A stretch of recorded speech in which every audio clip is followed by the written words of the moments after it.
ड्रामे की स्टार्टिंग में फीमेल लीड सुशी को दिखाया जाता है जो शादी नहीं करना चाहती, इसलिए उसने घर से भागने की कोशिश की पर उसका डैड उसे पकड़ लेता है और फोर्स करता है शादी करने के लिए। तो सुशी कहती है कि डैड, मैं आपकी बेटी हूँ, आप मेरे साथ ऐसा कैसे कर सकते हो। डैड कहता है कि तुम्हारी हिम्मत कैसे हुई शादी से भागने की।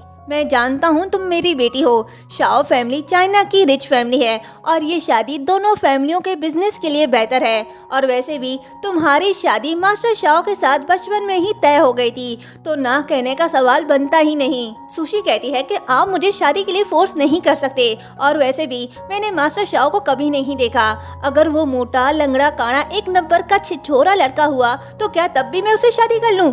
मेरी लाइफ तो बर्बाद हो जाएगी। डैड कहता है कि बकवास बंद करो, मास्टर शाओ एक जेंटलमैन और चाइना का अमीर ज्यादा लड़का है जो तुम्हारे लिए काफी है। सुशी कहती है कि अगर वो इतना अच्छा है तो जाकर अपने लिए कोई और लड़की ढूंढ ले, वैसे भी मुझे शादी से डर लगता है।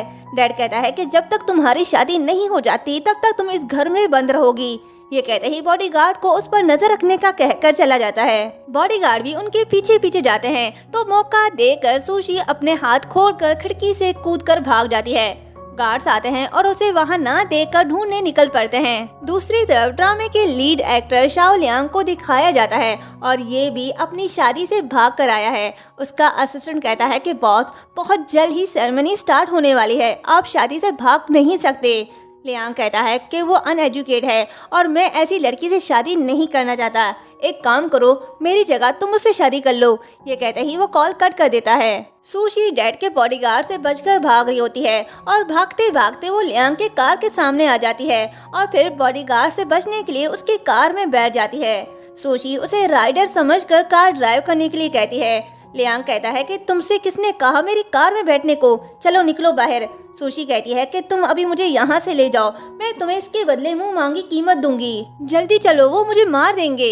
लियांग उन्हें देख लेता है और फिर वहाँ से निकल पड़ता है। सुशी उसे ऑर्डर दे रही होती है तो लियांग कहता है कि एक तो मेरी परमिशन के बिना तुम मेरी कार में आकर बैठ गई और चुप बैठने के बजाय तुम मुझे ऑर्डर दे रही हो जैसे मैं तुम्हारा ड्राइवर हूँ। सुशी कहती है कि तुम्हारी हिम्मत कैसी हुई है कहने की। ये सुनकर लियांग फुल स्पीड से कार चलाने लगता है। सुशी कार रोकने को कहती है तो लियांग कार सुनसान जगह पर रोककर कहता है कि अब दफा हो जाओ यहाँ से। सुशी कहती है कि ये एक सुनसान जगह है, यहाँ तो कोई टैक्सी भी नहीं मिलेगी मुझे। एक काम करो, तुम मुझे एयरपोर्ट ले जाओ, तुम जो चाहोगे मैं तुम्हें दूंगी। लियांग कहता है कि तुम्हें क्या लगता है मैं एक पुअर लड़का हूँ जो पैसों के लिए कुछ भी करूँगा? मुझे लगता है कि तुम जानबूझकर मेरे करीब आने की कोशिश कर रही हो। सुशी कहती है कि क्या कहा, मैं तुम्हारे करीब आने की कोशिश कर रही हूँ? तुम में है क्या जो मैं तुम्हारे करीब आने की कोशिश करूंगी? लियांग कहता है ठीक है, अब निकलो मेरी कार से। सुशी कह रही है कि अगर तुम मुझे एयरपोर्ट छोड़ दोगे तो मैं तुम्हें बहुत से पैसे दूंगी।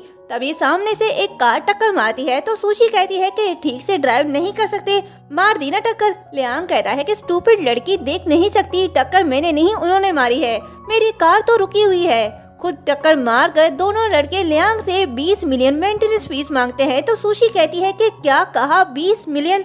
तुम्हारी कार में क्या सोना चांदी लगे हुए हैं जो तुम 20 मिलियन की डिमांड कर रहे हो? इन पैसों से तो 100 और कार खरीदी जा सकती हैं और तुम अपनी इस खटारा के लिए इतने पैसे मांग रहे हो। लूजू कहता है कि बकवास बंद करो अपनी, मैं लास्ट बार पूछ रहा हूँ, पैसे दोगे या नहीं?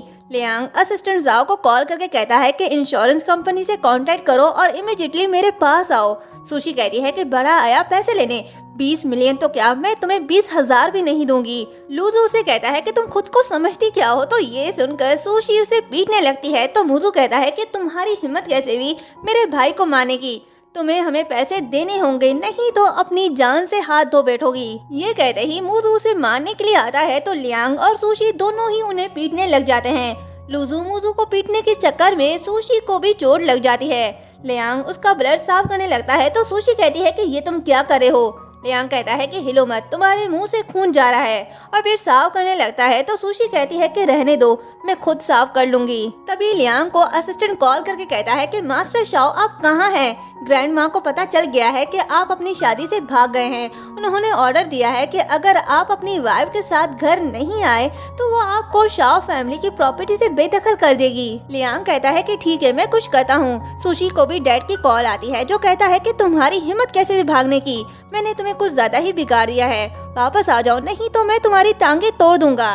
डैड की धमकी सुनकर सुशी सोचती है कि डैड को समझाना वाकई मुश्किल है, पर इस तरह शादी से भागना कोई सोल्यूशन नहीं है, मुझे कुछ और करना होगा। तभी वो लियांग को गौर से देखने लगती है और फिर उसे पूछती है कि तुम सिंगल हो। लियांग कहता है कि क्या मतलब है तुम्हारा। सुशी कहती है कि चलो शादी कर लेते हैं। लियांग कहता है कि बिल्कुल भी नहीं, तुम्हारा दिमाग तो ठीक है कि तुम शादी को बच्चों का खेल समझती हो जो उस इंसान से करने को तैयार हो जिससे तुम पहले कभी नहीं मिली। शादी लाइफ का इम्पोर्टेंट इवेंट है, ना कि कोई गुड्डा गुड्डी का खेल। और मैं देख रहा हूँ कि तुम अपनी शादी से भाग कर आई हो। कि तुम जानती हो कि अपने फियांसे को बताए बिना किसी दूसरे लड़के के साथ शादी करना धोखाधड़ी है। जब सीधे तरीके से बात ना बनी तो सुशी ने इमोशनल तरीका इस्तेमाल कर लिया। वो रोकर कहने लगती है कि मेरी फैमिली मुझे बुड्ढे के साथ शादी करने के लिए फोर्स कर रही थी। मेरे पास शादी से भागने के अलावा और कोई रास्ता नहीं था। तुम मुझे अच्छे लड़के लगते हो, प्लीज मुझे बचा लो, सिर्फ 3 मंथ तक। इस बीच तुम मुझे जो कहोगे मैं करूंगी, मैं तुम्हारी गुलाम बनकर रहूंगी। लियांग सोचता है कि इसकी ऑफर बुरी नहीं है, ये लड़की चालाक है पर उस गवार से अच्छी है, अभी के लिए इससे शादी करना ठीक है। ये कहते ही वो उससे कहता है कि मुझे तुम पर यकीन नहीं। तो सुशी कहती है कि हम दोनों एक ही कश्ती के सवार हैं। मैंने अभी सुना जो तुम्हारे असिस्टेंट ने कहा, तुम्हारी जवानी बुढ़ापे में बदलती जा रही है और तुम्हारी फैमिली तुम्हें शादी के लिए फोर्स करी है, तो हम दोनों के पास बस एक यही रास्ता है, तो क्या कहते हो। लियांग कहता है ठीक है, जिसके बाद दोनों मैरिज सर्टिफिकेट ले लेते हैं। लियांग कहता है कि हमने शादी कर ली, लेकिन ये बात याद रखना कि हमने सिर्फ 3 मंथ का कॉन्ट्रैक्ट किया है, उसके बाद हम अलग हो जाएंगे। सुशी कह रही है कि फिक्र मत करो, 3 मंथ पूरे होने के बाद मैं तुम्हें डिवोर्स दे दूंगी और मैं तुम्हें इन 3 महीनों की सैलरी भी दे सकती हूँ, बस तुम मुझे अपनी कीमत बताओ। लियांग कहता है कि क्या कहा, सैलरी? कोई जरूरत नहीं, तुम जैसी होमलेस लड़की को बस अपना ख्याल रखना चाहिए। तभी लियांग को उसकी मॉम की कॉल आती है जो कहती है कि क्या तुम मुझे मौत के घाट उतारना चाहते हो? अगर तुम मुझे जिंदा देखना चाहते हो तो जल्दी घर आओ। लियांग कहता है ठीक है, मैं अभी घर आया। मॉम से बात करने के बाद वो सुशी से कहता है कि मुझे कुछ इम्पोर्टेंट काम है, मैं चलता हूँ, अगर तुम्हें कुछ काम हो तो कॉल कर लेना। ये कहते ही वो चला जाता है तो सुशी कहती है कि अरे रुको, कहाँ जा रहे हो? कोई बात नहीं, नेक्स्ट टाइम हम सैलरी की बात कर लेंगे। तभी सामने से डैड का सेक्रेटरी बॉडीगार्ड के साथ आता है। सुशी भागने लगती है तो बॉडीगार्ड उसे पकड़ कर ले जाते हैं। मॉम मैरिज सर्टिफिकेट देकर कहती है तो अच्छा, तुमने इस लड़की से शादी कर ली?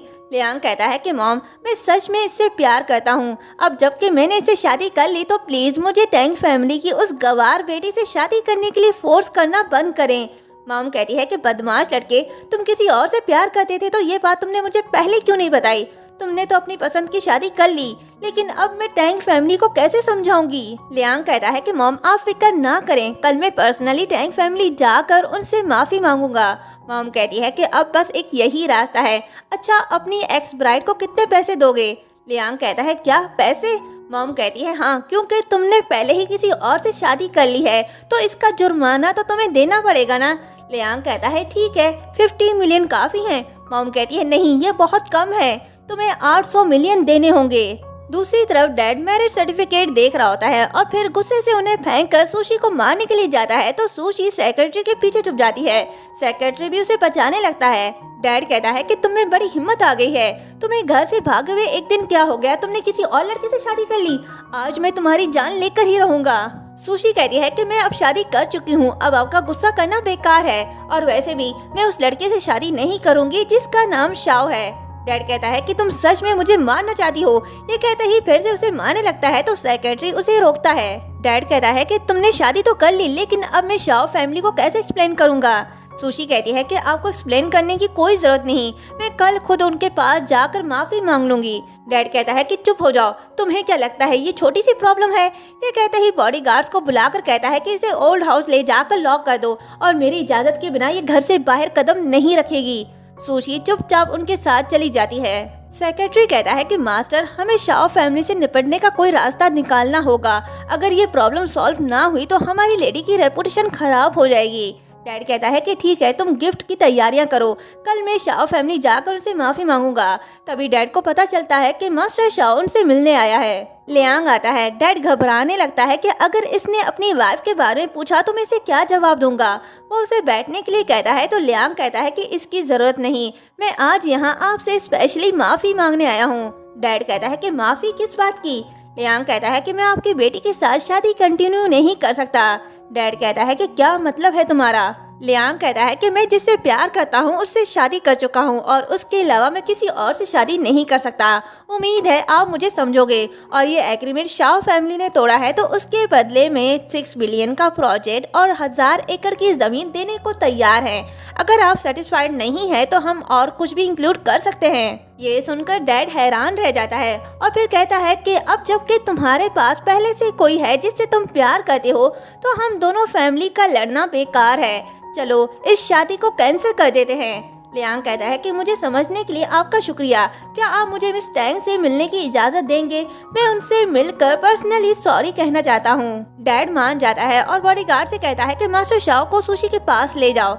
लियांग के जाने के बाद डैड सुख का सांस लेता है और सेक्रेटरी से कहता है कि मुझे तो यकीन ही नहीं आ रहा। ऐसा लगता है कि इन दोनों का एक साथ रहना किस्मत में ही नहीं था। सेक्रेटरी कहता है कि बॉस, मुझे ऐसा क्यों लग रहा है कि मैंने मास्टर शाओ को पहले भी कहीं देखा है। ये कहते ही वो मैरिज सर्टिफिकेट देखता है तो उन्हें पता चलता है कि सुशी ने तो मास्टर शाओ से ही शादी की है। दूसरी तरफ सुशी घर पर बंद रहकर बोर हो जाती है। तभी उसे मैसेज आता है जिसे देखकर वो बहुत खुश होती है क्योंकि उसे वो जॉब मिल गई जहां वो करना चाहती थी। वो कहती है कि मैं ये अपॉर्चुनिटी मिस नहीं करूंगी।